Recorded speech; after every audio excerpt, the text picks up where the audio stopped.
you do is you get grease. This is grease for the job, but you can use any old grease to grease your chuck. Keep it moving freely.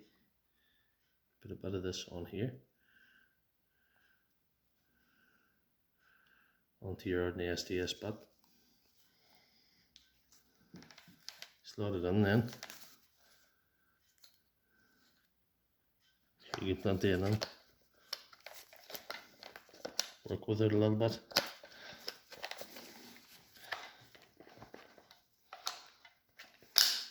Right. That was stuff. That's perfect now. So easily a bit slots in.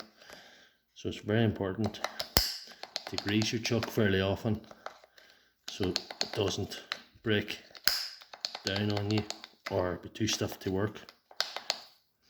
In some cases the bits can stick into the chuck and you can't get them out, which is a pain. So greasing your chuck is very, very important.